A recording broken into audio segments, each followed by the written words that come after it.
ये हमें भूलना चाहिए है।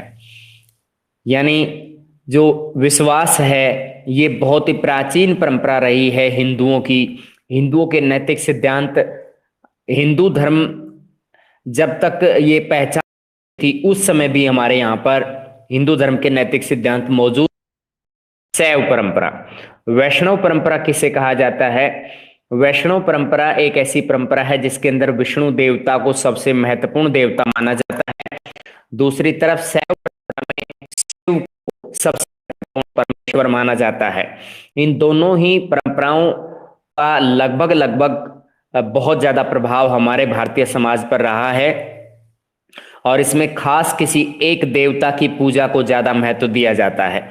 तो इस तरह की जो रिवाज हैं पौराणिक हिंदू धर्म के अंदर मौजूद थे।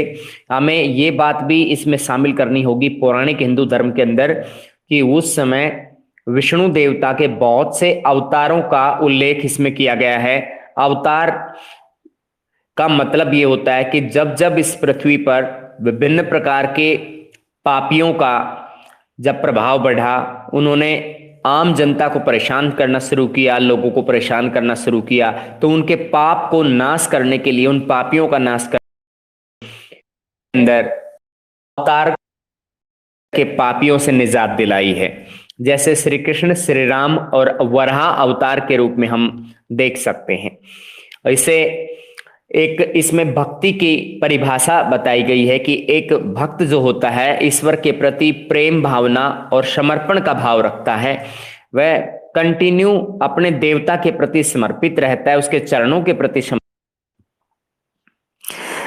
यह माना जाता था पापियों के बढ़ते प्रभाव के चलते जब दुनिया में अव्यवस्था और नाश की स्थिति आ जाती थी तब विश्व की रक्षा के लिए भगवान अलग अलग रूपों में अवतार लेते थे।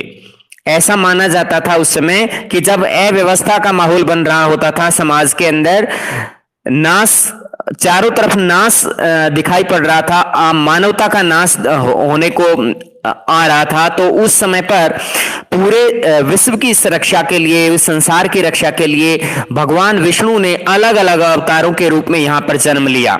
संभवतः अलग अलग अवतार देश के अलग अलग कोने में उन्होंने जन्म लिया, अलग अलग क्षेत्रों में उन्होंने जन्म लिया। तो इस तरीके से जिन जिन क्षेत्रों में जिन जिन अवतारों ने जन्म लिया तो वहां के आसपास की जनता उन अवतारों को जानने लगी। लेकिन इतना भी लोगों को यह चीज पता चल गई थी कि विभिन्न जो अवतारों के रूप में विष्णु देवता यहां पर बार बार जन्म लेते हैं, तो यह एकीकृत धार्मिक परंपरा का निर्माण हमारे सामने आ रहा है। एकीकृत धार्मिक परंपरा का मतलब यह पता चलता है कि सारे भारत के लोग ये बात समझ चुके थे कि जब जब पाप बढ़ता है धरा पर या धरती पर, तो विष्णु देवता हमारी रक्षा के लिए आगे आते हैं और आप विभिन्न अवतारों के रूप में जन्म लेते हैं। इसको एकीकृत धार्मिक परंपरा के नाम से जाना जाता है। कई अवतारों को मूर्तियों के रूप में दिखाया गया है, यानी मूर्तियों का विवरण मंदिरों के अंदर विभिन्न प्रकार के स्तूपों के आसपास भी दिखाई पड़ता है। दूसरे देवताओं की मूर्तियां भी बनी हुई मिली हैं। शिव को दो रूपों में पूजा जाता है, एक शिव को लिंग के रूप में पूजते हैं और दूसरा मनुष्य के रूप में भी पूजा जाता है। ये सारे चित्रण देवताओं से जुड़ी हुई मिश्रित अवधारणाओं पर आधारित होते थे। मिश्रित अवधारणाएं कैसी होती हैं? जिसमें देवताओं को यह माना जाता था जैसे शिव को शिवलिंग के रूप में सिरोवस्त्र होते हैं, सिर पर धारण किया गया वस्त्र, आभूषण जो पहना गया आभूषण है उसे माना जाता है। और आयुध एक ऐसा हथियार जाता है जैसे तलवार है, भाला है, गदा है, तो इस तरह का कोई भी आयुध ये अपने साथ में रखते थे। तो इस तरीके से इन देवताओं की पहचान अलग अलग शिरोवस्त्रों से, उनके आभूषणों से होती है, उनके आयुध यानी हथियार रखने की शैली से, और किस शैली में वो बैठते हैं, बैठने की शैली से भी ये बात पता चलती है। इन मूर्तियों के अंकन का मतलब समझने के लिए इतिहासकारों को इनमें जुड़ी हुई कहानियों से परिचित होना पड़ता है। यानी अगर हम इन मूर्तियों को समझना चाहते हैं, इतिहासकार भी अगर इसके बारे में जानकारी जुटाना चाहते हैं, तो इन कहानियों के विषय में उसे जानना पड़ेगा। यानी उस समय के जो वेदों के अंदर, उपनिषदों के अंदर, मनुस्मृति के अंदर, विभिन्न प्रकार के धार्मिक ग्रंथों में, ब्राह्मण शास्त्रों में विभिन्न प्रकार की जो कहानियों का उल्लेख किया गया है, उन कहानियों से रूबरू होना ही पड़ेगा। कई कहानियां पहली प्रथम सहस्त्राब्दी के मध्य से ब्राह्मणों के द्वारा रचित पुराणों में पाई जाती हैं। यानी ब्राह्मणों ने जब पुराणों की रचना की तो उसमें बीच बीच में कहानियों का उल्लेख किया गया है। इनमें बहुत से किस्से ऐसे हैं जो सैकड़ों वर्ष पहले रचने के बाद सुने सुनाए जाते रहे। बेटा मेरी आवाज आ रही है अब?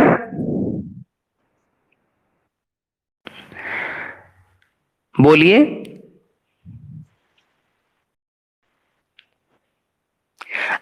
हाँ बेटा मैं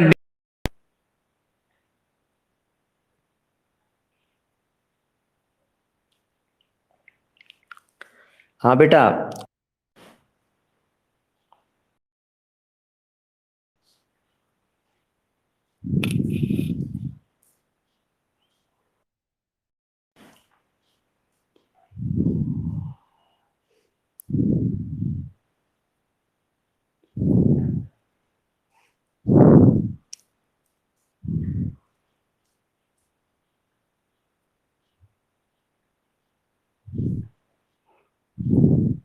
हाँ बेटा, उषा कहाँ है?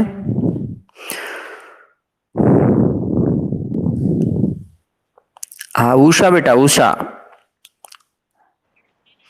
हाँ पूछो, अब मैं आपकी आवाज सुन पा रहा हूँ। कोई भी टॉपिक आप पूछिए, अब यहाँ तक जो इतना बताया है इसमें पूछिए आप। हाँ पूछिए बेटा, अगेन रिपीट करना। यस।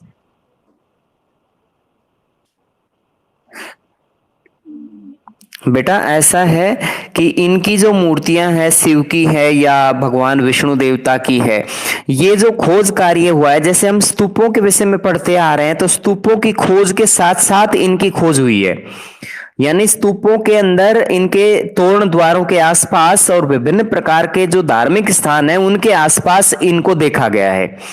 और जैसे बड़े बड़े मंदिर जो बने थे उस समय, लगभग 5वीं सदी से मंदिरों का आलेख सामने आ रहा है। 5वीं सदी से मंदिर का जो सही बनाने की शैली का पता लग रहा है। तो उससे पहले मंदिरों में मूर्तियां नहीं होती थी, ये बाहर ही कहीं भी स्थापित कर दी जाती थी। इसमें कोई जरूरी नहीं कि मंदिर के अंदर ही मूर्तियां मिलेंगी, ये कहीं भी मिल सकती थी बेटा। जैसे कि स्तूपों के आसपास भी इस तरह की मूर्तियां मिली हैं। यहाँ ये वराह अवतार की जो मूर्ति है, देखिए बिल्कुल अलग तरीके की मूर्ति है, जो कि आज के समय में भी कहीं भी इस तरह की मूर्तियां देखें बहुत ही दुर्लभ होती हैं। ये वराह अवतार की जो सुअर के और मनुष्य के संगम के द्वारा इस तरह की मूर्ति का वो किया गया है। इसमें पृथ्वी देवी को बचाते हुए दिखाया गया है विभिन्न प्रकार की बुराइयों से, जो उस समय माना जाता था कि शायद पृथ्वी खत्म होने वाली है, और उससे बचाने के लिए विष्णु देवता ने वराह का अवतार लिया था। इस तरह से श्री कृष्ण और श्री राम के अवतार के रूप में भी हम पढ़ चुके हैं। तो ये जो अवतारवाद है, ये हमारे पौराणिक हिंदू धर्म से जुड़ा हुआ एक तथ्य है। पौराणिक हिंदू धर्म से, जो पौराणिक हिंदू धर्म है, ये हमारे ब्राह्मणों के द्वारा पुराण जो लिखे गए थे उनके अंदर बीच बीच में कहानियों का उल्लेख किया गया है, बहुत ज्यादा कहानियों। और इसमें बेटा संस्कृत श्लोकों का जिक्र किया गया था। देवी देवताओं की जो कहानियां हैं वो संस्कृत श्लोकों के जरिए हम पढ़ पाते हैं। इन्हें ऊंची आवाज में पढ़ा जाता था। कुछ लोग अनपढ़ भी होते थे, तो वो अनपढ़ व्यक्ति भी इस तरह की बात को सुन सकते थे। में यह बात पता चलती है। पुराणों की जो ज्यादातर कहानियां हैं विकसित हुई हैं, यानी लोग जब एक स्थान से दूसरे स्थान पर गए हैं, व्यापार किया है, एक दूसरे के साथ सामाजिक संबंध उन्होंने स्थापित किए हैं, तब धीरे धीरे करके पुराणों की जो कहानियां हैं वो अस्तित्व में आई हैं। जैसे कोई पुजारी है, वह पूजा करने के विधि विधान को जानता है, वह अपने किसी निश्चित स्थान पर पूजा करता है, लेकिन अगर वह स्थान उसको छोड़ना पड़ता है, नए स्थान पर वह जाता है, तो वहां भी वह उसी पूजा पद्धति का इस्तेमाल करेगा। इसलिए उसकी पूजा पद्धति का बाकी लोगों को पता चलेगा। व्यापारी भी ऐसा ही करते थे, एक स्थान से दूसरे स्थान पर जाते थे, अपने विश्वास अपने साथ लेके जाते थे, सामान्य स्त्री पुरुष एक से दूसरी जगह पर आते जाते हुए अपने विश्वास और अवधारणाओं का आदान प्रदान एक दूसरे को करते थे। उदाहरण के लिए हम जानते हैं कि वासुदेव कृष्ण मथुरा इलाके के महत्वपूर्ण देवता माने जाते थे, लेकिन धीरे धीरे करके आज पूरे भारत के जो देवता, जो श्री कृष्ण एक प्रमुख देवता के रूप में जाने माने जाते हैं, कई शताब्दियों के दौरान उनकी जो पूजा है वो दूसरे इलाकों में भी फैल गई। पहले सिर्फ जो है मथुरा के आसपास के लोग यहाँ पे पूजा करते थे, लेकिन बाद में धीरे धीरे करके पूरे भारत के लोग उनकी पूजा पद्धति से जुड़ गए। इस तरीके से हम यानी पौराणिक हिंदू धर्म का जो विचार है, इसके अंदर बहुत सी बातें, हम नई नई बातें इसके अंदर सीखते हैं। यानी कहानियों के जरिए हमें यह बात पता चलती है कि जो एक स्थान का लोकप्रिय देवता है वो कैसे बाकी स्थानों का भी लोकप्रिय देवता बन गया। जैसे श्री कृष्ण के एग्जाम्पल के जरिए हम समझ सकते हैं, कोई अनपढ़ व्यक्ति है उसको बोल करके पढ़ के सुनाया जाता था ताकि वह भी इसके बारे में सही समझ सके। पहले महिलाओं और शूद्रों को वैदिक साहित्य पढ़ने की अनुमति नहीं थी, लेकिन यह ब्राह्मण पुराण जो है, जिसको पौराणिक हिंदू धर्म का के सिद्धांत के रूप में हम जानते हैं, इनको सही ढंग से पढ़ भी सकते थे महिलाएं और शूद्र, और इसे जान भी सकते थे। अब है मंदिरों का बनाया जाना।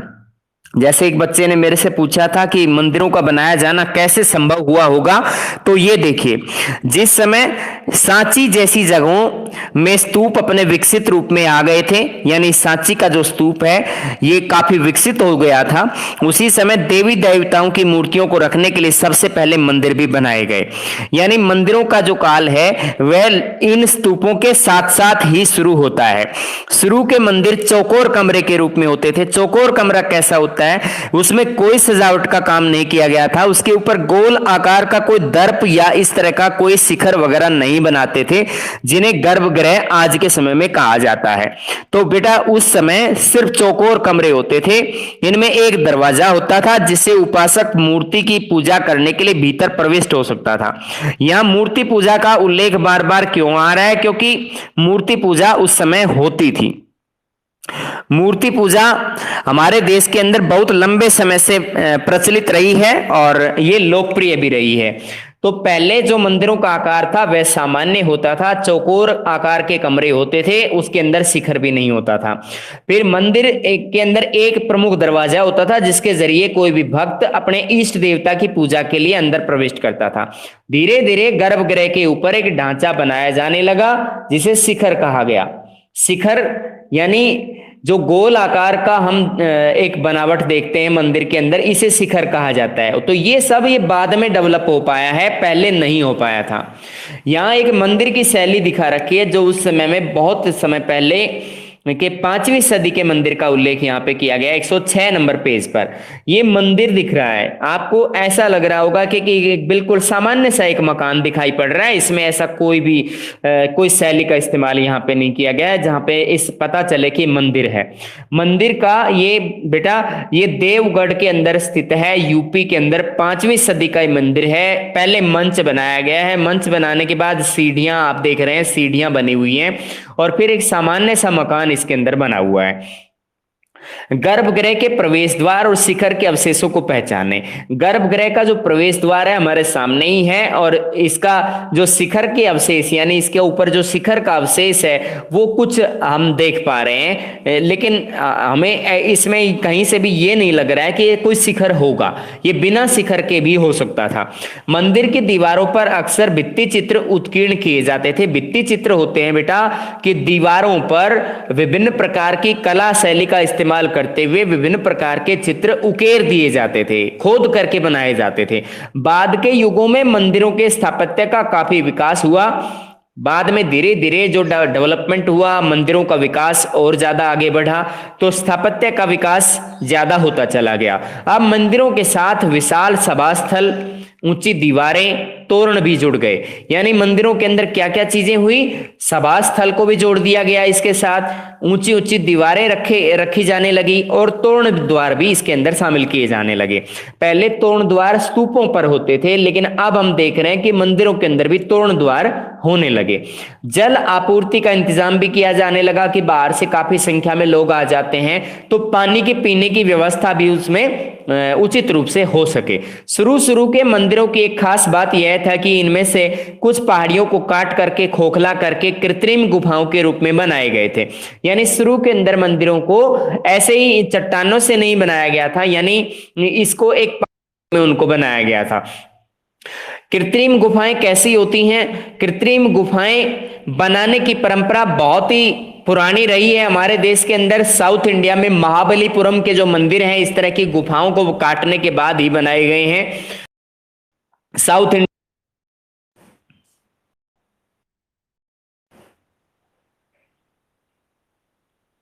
यहाँ पे एक चित्र हम देख पा रहे हैं, श्री कृष्ण एक सांप पर लेटे हुए हैं जो कि शेषनाग है, जो कि हमारा विश्वास पक्का मजबूत बनाता है महाभारत के प्रति, रामायण के प्रति, श्री कृष्ण के प्रति, श्री राम के प्रति।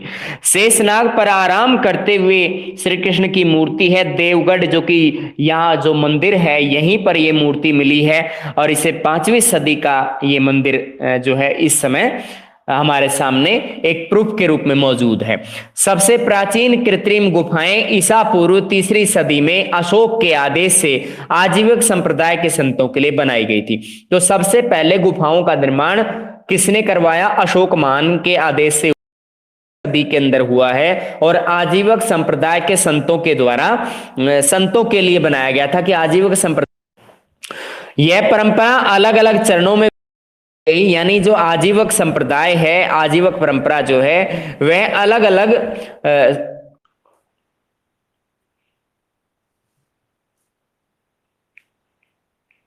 यह परंपरा अलग अलग चरणों में विकसित होती रही। इसका सबसे विकसित रूप हमें 8वीं सदी के कैलाशनाथ शिव का एक नाम के मंदिर में नजर आता है, जिसमें पूरी पहाड़ी काटकर उसे मंदिर का रूप दे दिया गया था। यहाँ पे इसका फेमस नाम है कैलाशनाथ मंदिर। ये शिव के को समर्पित एक मंदिर बनाया गया था, 8वीं सदी के अंदर बनाया गया था और इसमें पूरी पहाड़ी को काट करके एक मंदिर का रूप दे दिया गया। इसे कैलाशनाथ मंदिर के नाम से जानते हैं। ये एक इस तरह की शैली के बने हुए मंदिरों में से फेमस है। इसके बाद एक ताम्रपत्र अभिलेख, जो कि तांबे के पत्र प्राण समाप्त करने के बाद उसके आश्चर्य को व्यक्त करता है। हे भगवान, यह मैंने कैसे बनाया?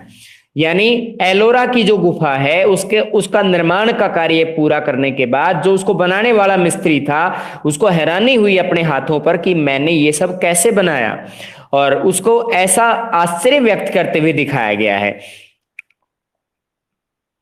यहां आप चित्र में देख सकते हैं, ये जो चित्र है ये एलोरा की गुफाओं का बयान करता है।